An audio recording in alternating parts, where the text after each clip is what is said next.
Happy Father's Day. And today I just wanted to record a short, hopefully short, tribute to my dad, Thomas Emmanuel Bryan. Um, so, where do I begin to celebrate the man, the myth, the legend, who is Thomas Emmanuel Bryan?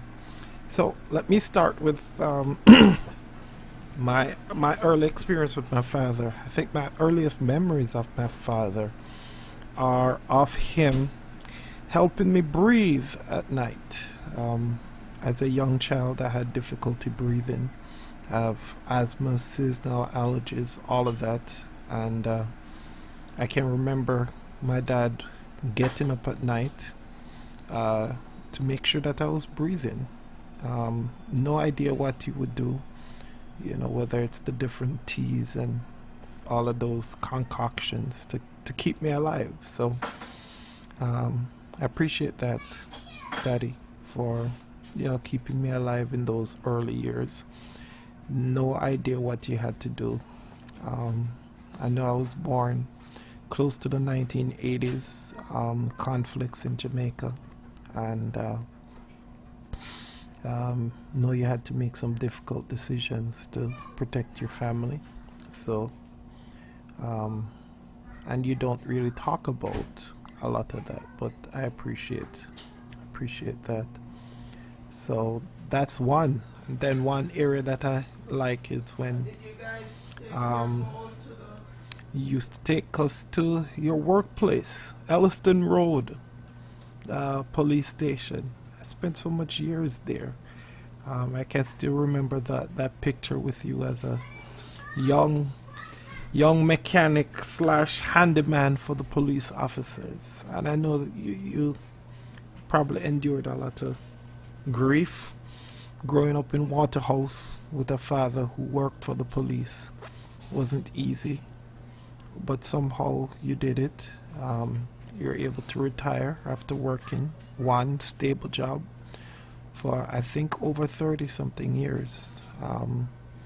So that kind of helped me to be who I am today. I don't necessarily run from commitments one way or the other. You stick to what you've been called to do, and you do a good job there. And have some good memories working with police. Getting to fall in love with dogs and um, just you are great at doing practically everything. You build things, you could fix things, um, and I think that's one of the things that I regret. Growing up, I didn't get the chance to really spend more time with you and to learn more of those handyman type of things that you can do, because I'm absolutely useless in that department. But happy that I have a dad who could build things with his hands, who could fix things, wasn't afraid of electricity and different things like that. So I salute you for being a father. And I will say this, that you are one of the few fathers that were present in our community, Waterhouse, growing up, Primrose Avenue. Um, a lot of other people had their mothers present. There were a lot of men in the community. I remember the men who played dominoes and different things around the road corner. But you were our dad. Of course, that meant we had to be in the house before you get home from work every evening. But that I want to thank you for being present all those years. And actually, I think one of the worst memories I have from my childhood, telling our family business now, is I think one night we were when we lived on Balcom Drive, you didn't come home, and it kind of shattered me for a little bit. So it's kind of strange that when you're there, it just blends into the background. We don't really celebrate that, but the moment you're not there, um, I noticed. So I appreciate you for being present all of those years. Which leads me to the next thing that I'm grateful for you, being my father. Uh, it was tough growing up, and I think I was a little bit embarrassed, but you would come to every single parent teacher meeting we had.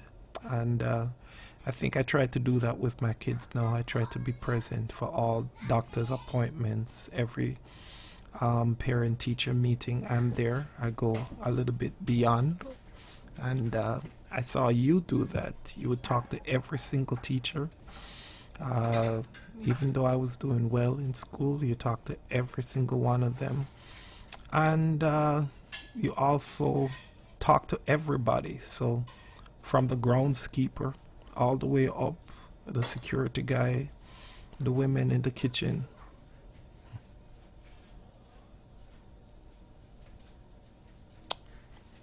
I think you helped me to understand how to build relationships with everybody, not just people with power and prestige.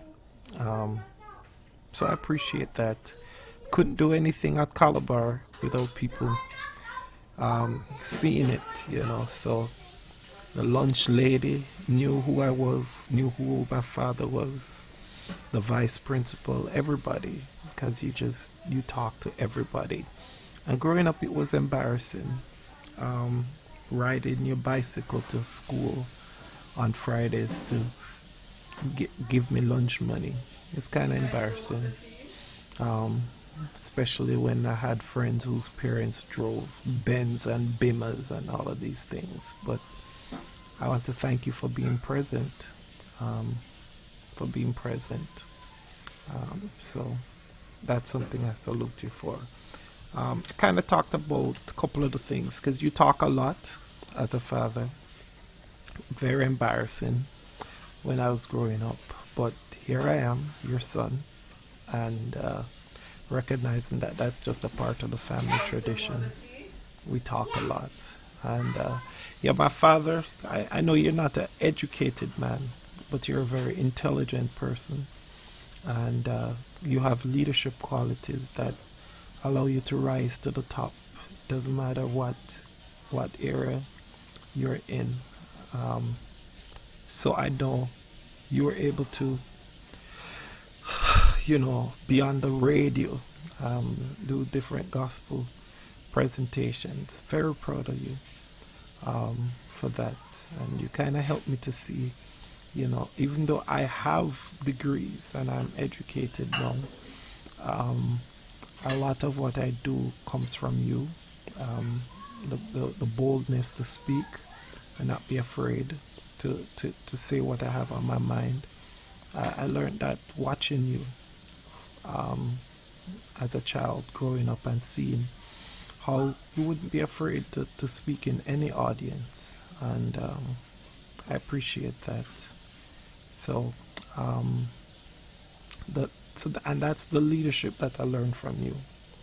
So, Thomas Emmanuel Bryan, I think when I had my son, didn't want to name him Sheldon, I wanted him to have his own identity, but I wanted him to have your name, carry on the Emmanuel name in the family, and he reminds me of you and me. Pray that he'll grow up to be a better man than we were. I know your relationship with your father was complicated, and we've had our complications, but in the midst of it today, I just want to pause and to thank God for you being in my life, and thank you for being my father. So, happy Father's Day. This is my Father's Day tribute to you.